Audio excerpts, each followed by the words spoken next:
Assalamualaikum warahmatullahi wabarakatuh. Dr.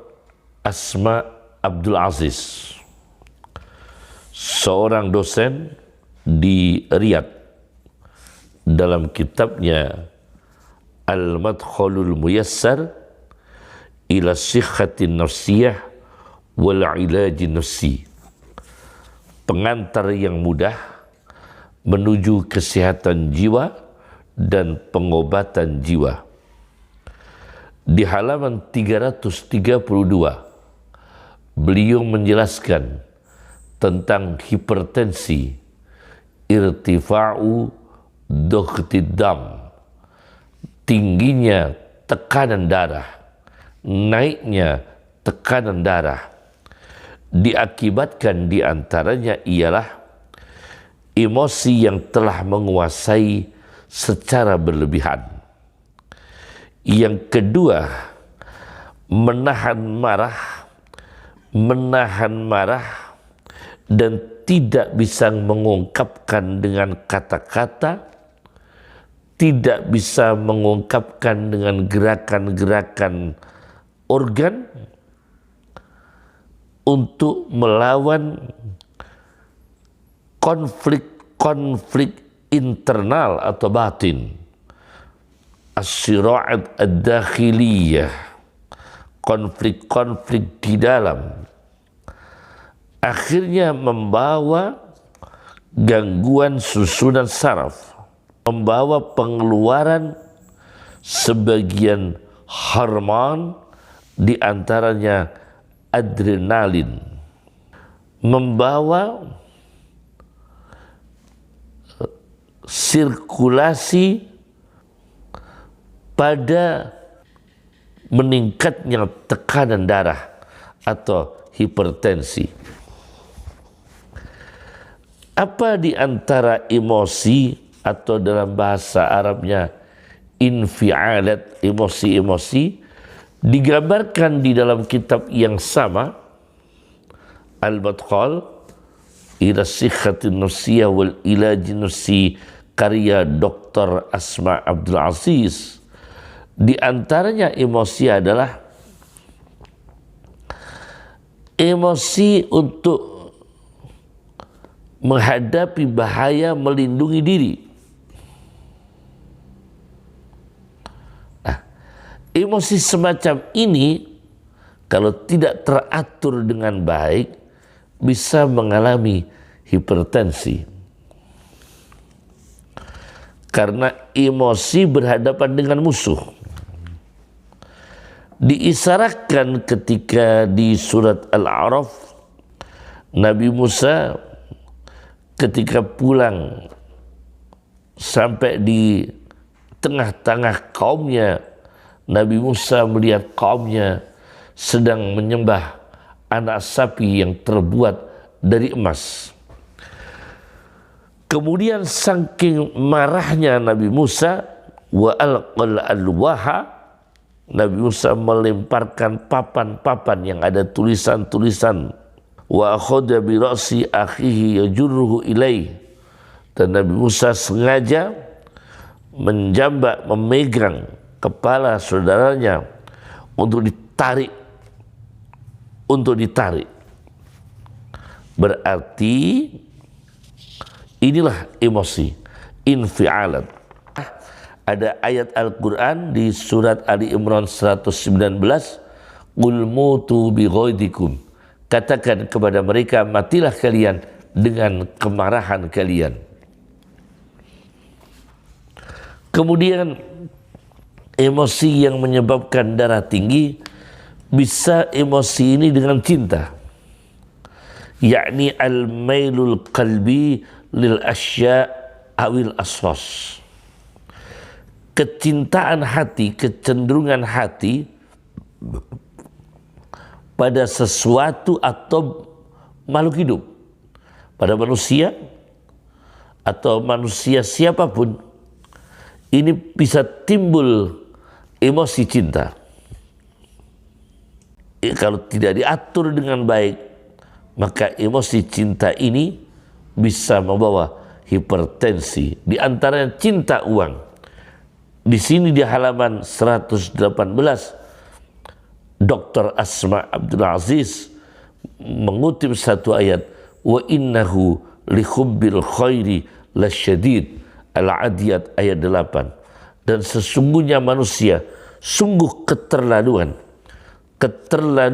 cintanya kepada harta. Kemudian ada lagi emosi cinta yang membawa manusia ini hipertensi, yaitu cinta fitnah. Cinta fitnah, dia aktif membawa fitnah, dia aktif menyebarkan fitnah, itu juga memicu manusia hipertensi. Disebutkan di sini di halaman 120, kalau tadi wa innahu li hubbil khairi lasyadid ayat 8 surat Al-Adiyat, sekarang di surat An-Nur ayat 19, innal ladina yuhibbuna an tasyi'al fahishatu fil ladina amanu lahum azabun alimun fid dunya wal akhirah. Sesungguhnya orang-orang yang suka ramainya perbuatan keji, ramainya perbuatan keji di tengah-tengah orang beriman, maka apa yang paling disukai, yaitu dalam surat An-Nur ayat 19, innal ladina yuhibbuna an tasyi'al fahishatu fil ladina amanu lahum azabun alimun fid dunya wal akhirah. Sesungguhnya orang-orang yang ingin tersiar gosip, perkara-perkara dusta, apalagi perkara asusila yang dusta, dia ingin tersebar luas di tengah-tengah orang beriman, maka orang ini mendapatkan azab di dunia, azabun alimun fid dunya, masih tambah satu, wal akhirah. Maka ada kitab Al-Jumlatul Asabiyah wa Tibbun Nafsi tentang saraf dan kedokteran jiwa, karya Dr. Insinyur Khalid Faik Al-Ubaidi.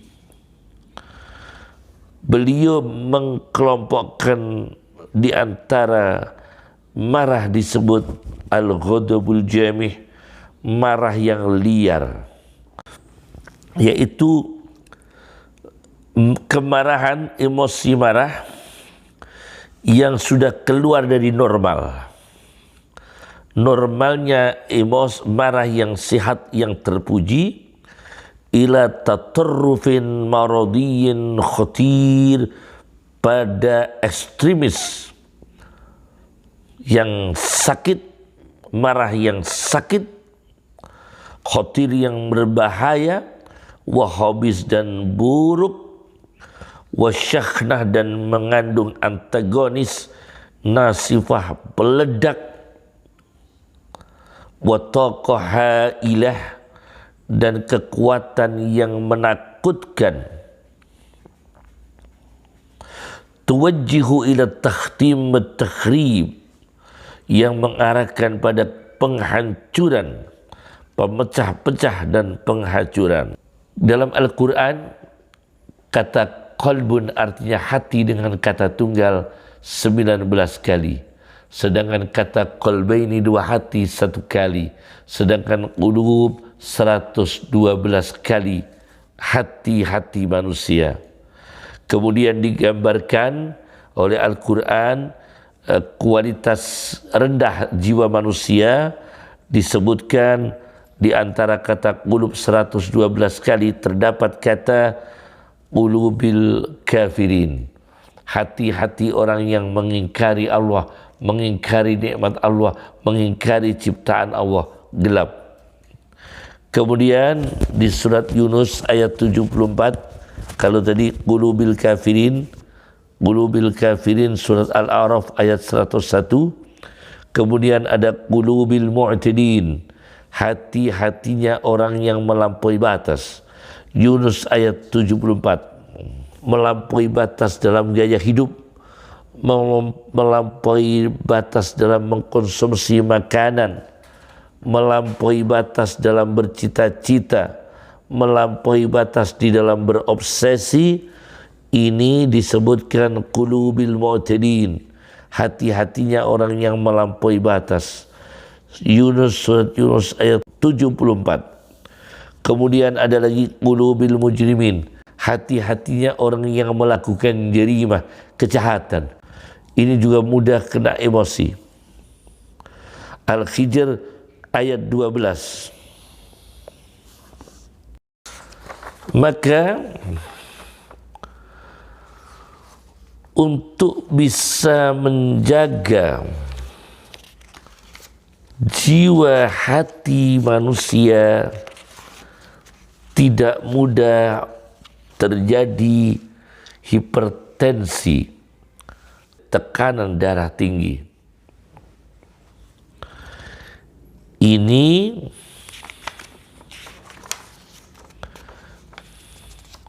diantaranya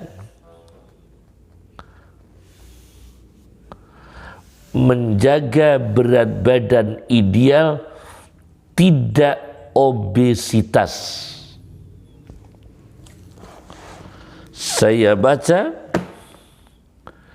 di dalam kitab Musnadu Ahmad, hadis nomor 19.973. Rasulullah menyampaikan kondisi umat akhir zaman. Beliau mengatakan di antaranya, wa yakhununa wa la yu'tamanuna, mereka mudah secara sistematis atau birokrasi melakukan pengkhianatan dan tidak melakukan amanah. Wa yafshu fihi musiman, dan banyak mereka yang gemuk-gemuk.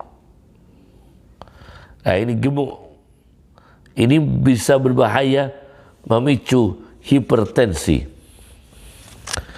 Yang kedua untuk menjaga manusia dari hipertensi adalah olahraga rutin.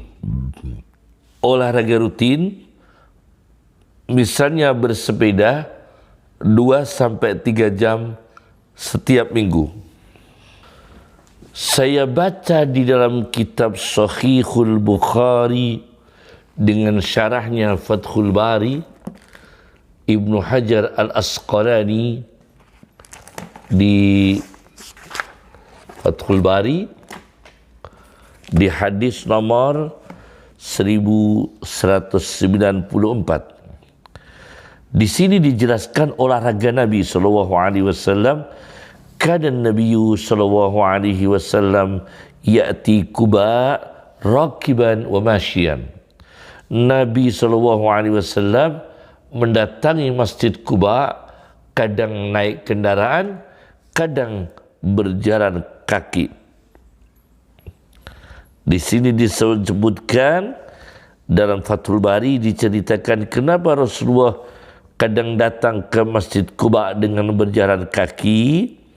Innama kana limuwasalatil ansar. Fathul Bari di jilid 3 halaman 89.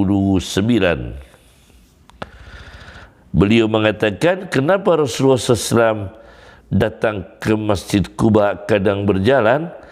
Innama kana limuwasalatil ansar, untuk menyambung, ikut berinteraksi di kampung-kampung pemukiman, bisa bertemu dengan sahabat Ansar, bisa sambung dengan sahabat Ansar.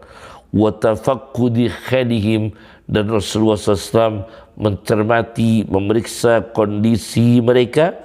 Wa haliman ta'akhkhara minhum an khuduril jum'ati ma'ah, dan bisa memeriksa kondisi orang-orang yang tertinggal hadir Jumatan di antara mereka. tidak ikut hadir Jumatan bersama Nabi sallallahu alaihi wasallam. Maka Nabi sallallahu alaihi wasallam berjalan ke Masjid Quba kadang dengan berjalan kaki. Ini di antara olahraga. Yang ketiga, konsumsi makanan rendah lemak dan kaya serat. Konsumsi makanan rendah lemak dan kaya serat. Saya baca di dalam kitab Al-Mu'jamul Kabir karya At-Tabarani jilid 19 halaman 40, Rasulullah sallallahu alaihi wasallam mengatakan, tama'dadu, menirulah kalian dengan pola hidupnya Ma'ad. Wahsyawshinu, bagaimana? Pilihlah yang kasar-kasar, termasuk makanan yang kaya serat. Wamshu khufatan, dan biasakan berjalan tanpa pakai sandal. Itu sehat, apalagi di batu-batuan. Wamshu khufatan, dan berjalanlah tanpa memakai sandal. Ini dijelaskan di dalam hadis Nabi sallallahu alaihi wasallam. Nomor 3. Nomor 4, yaitu tidur yang teratur dan sempurna. Tidur yang teratur dan sempurna. Saya baca di dalam tafsir Mutawalli Sya'rawi jilid 20 halaman 16-17. Bagaimana tentang tidur? Pertama, Syekh Mutawalli Sya'rawi mengatakan bahwa ngantuk itu, manusia diberi ngantuk itu untuk istirahat, dan itu aman secara kesehatan. Ngantuk itu aman secara kesehatan daripada manusia tidak bisa ngantuk. Maka Mutawalli Sya'rawi mengutip surat Al-Anfal ayat 11, ngantuk itu disebutkan iz yughashshikumun nu'asa amanatin minhu, ketika Allah menutupkan kalian dengan ngantuk amanatan minhu, sebagai keamanan dari Allah subhanahu wa ta'ala. Kemudian di dalam ayat yang lain, yaitu di dalam ayat yang lain, waja'alna naumakum subata, dan aku jadikan tidur kalian itu sebagai istirahat. Maka Mutawalli Sya'rawi mengatakan, adamul wa'yi fin naum, tidak ada pemahaman, tidak ada kesadaran ketika tidur, ni'matun ukhra min ni'amillahi al-kabirah. Nikmat ketika tidur tidak punya kesadaran, tidak mengingat musuh, tidak mengingat problem kehidupan, itu kenikmatan khusus.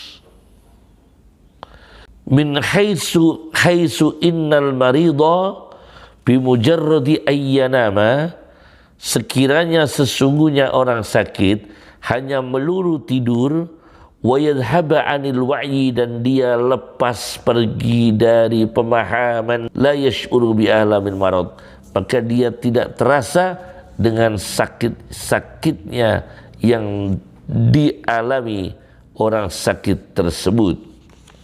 fa idza nama wartaha, maka apabila manusia bisa tidur dan istirahat, ada tafa'uluhu al-fisluji, maka akan kembali potensi psikologis untuk kembali pada tabiatnya.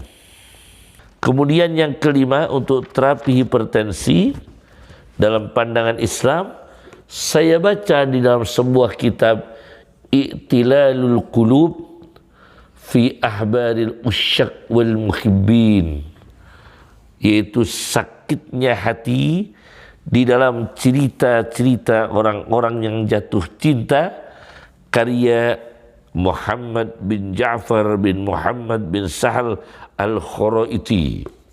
Al-Khuraiti ini ya. Di halaman 55 beliau mengutip sebuah hadis Nabi sallallahu alaihi wasallam ketika Nabi sallallahu alaihi wasallam menjelaskan tentang hati yang berkarat, hati yang rusak, berkarat rusak dengan kesombongan, dengan keangkuhan, dengan kemarahan, dengan ego yang berlebihan, dengan angan-angan yang terlalu jauh, cita-cita yang menjulang tinggi di luar kemampuannya.